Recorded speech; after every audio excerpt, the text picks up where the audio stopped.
Unang-una po ay nakikiramay po kami sa pamilya ni Diane Marie Molinido at ang anak niya si John Ismael. Nireport po sila nawawala noong January 16, 2026 sa Quezon City. At nahanap ang kanilang mga labi si Diane Marie po sa Bulacan at sa Tarlac. Ayon sa investigasyon, ang gumawa ng krimen ay ang kanyang inaanak sa kasal, si Pia Katrina Panginiban at si Christian Suarez Panginiban. Ang kanilang accomplice si Hill Valdemoro D. Jr. Meron po silang transaksyon na sa pagbenta ng isang Toyota Innova na nagahalaga ng 450,000 at ibinigay yung pera dito kay Diane Molinido. Sa bahay ni Molinido, ayon sa investigasyon, sa bahay ni Molinido ay pinatay si Diane Marie, sa bahay pala ni Panginiban, ay pinatay si Diane Marie Molinido sa pamamagitan ng gunshot wound na pumasok dito sa ulo at lumabas habang siya'y nakaupo at lumabas po sa kanyang pigi. Ang kanyang anak po na si John Ismael ay ginapos ang ulo ng plastic bag at namatay dahil sa pananakal. Mahirap po sa paniwalaan kung paano nangyari ito, pero pagkatapos mangyari, isinakay po sa kotse ang dalawang katawan kasama ang anak ni Pia Panginiban at Christian Suarez Panginiban at Hill Valdemoro. Kasama nila yung mga anak nila sa kotse habang yung labi ni Diane Molinido at kanyang anak ay nasa likod na nakabalot. Dapat papunta silang Baguio pero biglang umikot, pabalik, tinambak nila ang katawan ni Diane Marie Molinido at ni John Ismael doon sa Tarlac at sa Bulacan. Galing doon ay natulog sila sa isang motel sa Fairview. May CCTV footage po tayo na pumasok sila ron, kasama yung mga anak. Galing doon ay dumiretso naman sila sa Pansol, Laguna, kung saan sila natulog ulit at bumalik na naman sa kanilang bahay. Ang suspect po dito, ang isa pong involved dito ay ang kanyang kapatid, ang kapatid ni Pia, na si Christian, ano ba kala mo ba? Kapatid ni Christian, na si Maribel. Nandoon siya sa scene of the crime. Sa halagang 450,000 ay pinatay ang mag-ina. Ayon sa aming investigasyon, considered case closed na to at charges will be filed. Isa na lang po ang titignan namin yung anggulo ng asawa ni Diane na si, ano pa ka na asawa? Na si John Molinido. Si John Molinido po at si Diane ay hiwalay na ng 3 taon. Ngunit nung nalaman nung namatay ang kanyang asawa, imbis na subject sa autopsy, ay pinakremate kaagad kasama ang suot na damit. At nung tinatanong yung John kung anong involvement niya, wala siyang remorse. Hindi umiiyak, hindi malungkot, asawa at anak ang pinatay. Ngunit marami pang development to. Kinasuhan ng asawa si Pia at si Christian ng carnapping dahil wala daw sa kanyang pangalan. Nasa kanyang pangalan ng kotse pero binenta na wala sa kanya. Good morning, Sec. Sir, nakita na ba natin kung ano ang background ng mag-asawang suspect? Marami silang criminal cases. Yung babae may kaso ng estafa. Yung lalaki dating pulis na na-dismiss 2014. So marami silang kaso na talaga yung mag-asawang yan. Sir, magkakilala ba si asawang pulis nitong biktima Yes, at saka itong mga suspects? Inaanak nila sa kasal. Inaanak nila sa kasal yan. Tapos, sir, bakit daw napatay yung bata? Ano po yung... Kasi pinatay na yung nanay, ando doon yung bata. Hindi naman kasama dapat talaga yung bata sa transaksyon eh. Binitbit lang na nanay. Parang nakaplano na talaga na papatayin yung nanay. Pinatay na rin yung bata.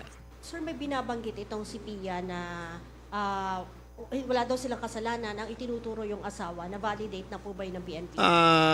Yes, binabali. Under protective custody si detention ngayon yung asawa. Pero ang lumalabas talaga, yung mag-asawa talaga ang gumawa. Titingnan namin kung anong involvement ng asawa dito. Thank you. Next, Mr. Jun Veneracion, GMA. Sir, magandang umaga po. Sir, dun po sa particular role ng mag-asawa, kanyo yung babae, yung ahente, binaril dun sa bahay, yung si Corporal Molinido, binaril po dun sa bahay ng ahente. Sino po ang bumaril sa kanya? Yung... Sino ba yung bumaril? Yung Christian. Yung Christian Panginiban, yung asawa ng ahente. Dating pulis rin. Siyang pumatay. Ang accomplice nila dyan ay si Hill, alias Hill. Siyang tumulong pag-dispose ng katawan. Kasama siya doon sa ruta ng pag-alis. Nung umalis po yan, kaya ang hirap balutin sa utak ko kung paano nila magagawa na yung mag-asawa ay kasama. It's unbelievable eh. Si Dayan at saka si John. Si Pia at si Christian. Kasama ang kanyang katatlong anak. Yung isang anak nasa lap ni Pia. Yung isa nasa lap ni Hill. Yung dalawang katawan nasa likod ng Montero. Nasa likod. Fortuner pala. Nasa likod ng Fortuner. Ang plano nila, alika, bakasyon muna tayo sa Baguio. Ayun ang sinabi sa mga bata. Pero along the way, nung night time nila, umikot sila, didispose sila yung mga katawan. Merong, psychopathic criminal tendencies talaga kasi walang konsensya eh. Paano mo madadali yung anak mo sa participation of the crime? Diba? Anong klaseng utak ka na meron? Anong klaseng puso ka na meron? Na pati anak mo, sasama mo sa disposal and sa prosecution of the crime. Doon kami nagulat lahat eh.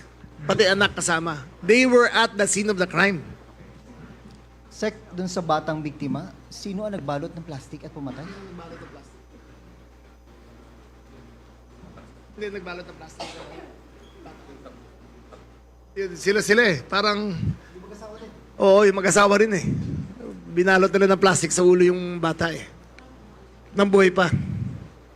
Hindi binaril yung bata eh. Binalot ng plastic. Sek, habang ginagawa nila ito, kanyo, di ba isang bahay lang yun? Isang bahay lang yan. Nandun din yung po mga anak nila. Andun rin. Na-witness nila. Nasa kwarto yung mga bata, hindi nila nakita yung crime. Pero narinig nila. Narinig nila.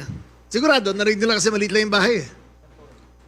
So, binaril muna yung nanay, kinuha yung bata, dinala sa isang kwarto, binalot ng plastic sa ulo, hanggang namatay, binalot yung mga katawan, saka din nila tapos naman sabi ng bata, punta tayo ng Baguio, nilagay sa likod ng kotse. Isang paglilinaw na lang. Ano po ba nangyari sa transaction ba't nauwi sa patayan ito? Ayun ang parang pinag-interesan yung 450,000 eh. Na presyo ng Innova na binibenta. Nabili na kasi, ibibigay na yung pera dapat kay Pia. Kay Dayan. Bibigay na yung pera kay Dayan, hindi na binigay. Imbes ibigay sa kanya yung pera, binaril na lang siya. Yes. Durogo. Thank you, sir. Next is Edniel Parosa of DCRH.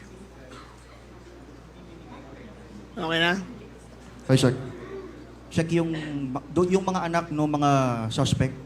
Ilan ulit sila, sir? Tsaka ano yung mga edad nila? Ano yung mga edad? Parang 10 years old, 8 years old, and 6 years old. So yung tatlo, sir, kasama doon sa sasakyan? Kasama sa akin. Sir, tama ba na, kasi may information na hindi totoong hindi nila na-witness? Hindi nila yung na-witness. pagpatay? Wala. Tsaka hindi rin naman mga minor mga yan eh. Halos Hindi nila makakorroborate kung ano nangyari. Pero sigurado kami doon sila sa bahay nung nangyari yung ano yan, yung patayan na yan. Would you know, sir, kung may participation yung tatlong anak doon sa pag-unload ng mga labing? Wala. So, wala Maliliit pa talaga sila silang Wala. Halos wala silang alam. Sigurado ka, kung may video pa kami ng palabas sila ng motel, parang naglalaro-laro yung mga bata eh. Wala silang kaalam-alam kung ano nangyayari talaga. Hanggang makabalik, sir, dito. Hanggang, Nasaan na, sir, yung tatlong anak? nasaan na ba yung tatlo ka? Sa next of kin nila nila Pia. Thank you, Sir Sa magulang ni Edgel. Pia. Next is Ms. Karen De Guzman of ABS-CBN. Sir, na-recover po natin yung cellphone po nung victim. Yes, May dumaan na po ba ito sa forensic examination? Ano po naging resulta? Currently undergoing forensic examination. Kukuha pa kami ng cyber warrant para mabuksan lahat. Pero andyan na, it's in process already na mabuksan lahat. It's in the possession of the PNP already. Das linawin ko lang po, sir, sa motive pa rin po. Sorry, medyo nalito lang din po ako sa motive. Bali po nagkaroon ng problema yung transaction po. Walang problema. Nabenta na yung Innova. Binayaran na. Imbis ibigay yung pera kay Dayan, pinatay na lang siya. Nakuha na yung Innova. May buyer na. Sir, nabanggit po ba kung bakit kasama po yung 8-year-old dun sa transaction? Binitbit lang. Binitbit lang ng nanay. Halika, sumama ka sa akin. Parang ganyan. Sumama ako, anak. Ganun lang. Opo. Thank- Sir, thank- follow-up lang din po, meron po mga nakitang bakas ng dugo dun sa bahay. Dumaan daw po ito sa luminal examination. Tapos na rin po yun. Tapos na, pero ang theory is yung sofa ay nakabalot na sa plastic eh. Kaya sa luminal examinations, walang nakita. Ngunit yung DNA ng dalawang labi ay nakita doon sa Fortuner. Nakita sila. Thank you, ma'am. Next is Mr. Jason Sigales of Inquirer. Good morning, Sec. Yung baril po ba na ginamit allegedly para patayin po si Miss Molinido ho, natagpuan na po ba iyon? Hindi pa. May suspect kami kung saan tinago. Nag-a-apply na ng search warrant para puntahan yung bahay na yan.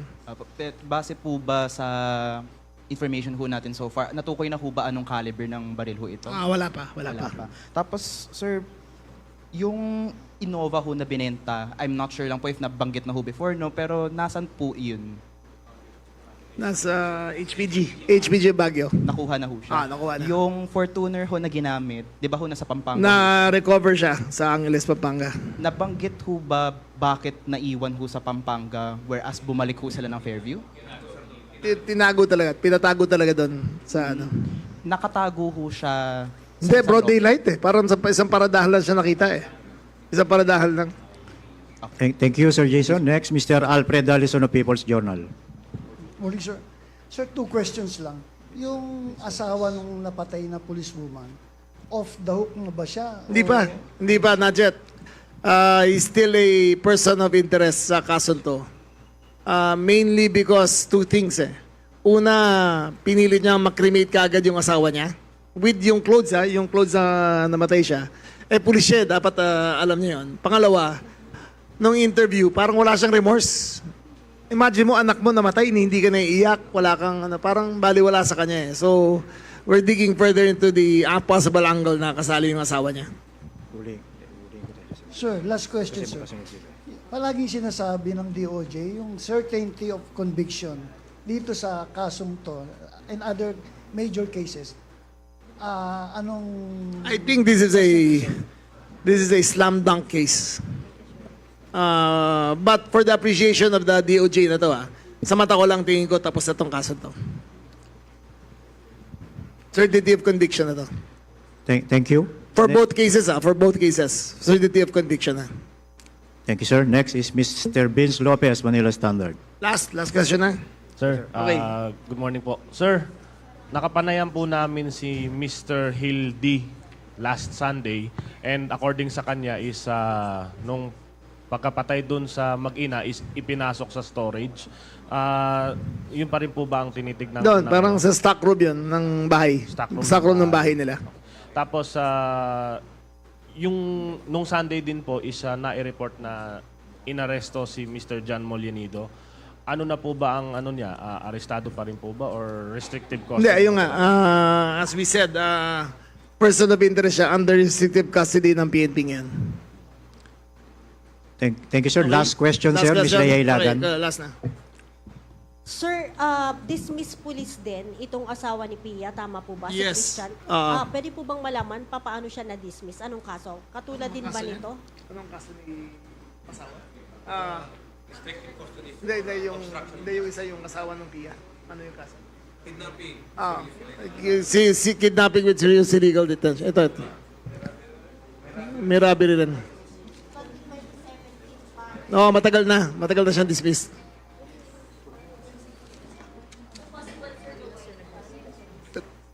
Magkasama talaga yung asawa sa pagplano ng lahat na to.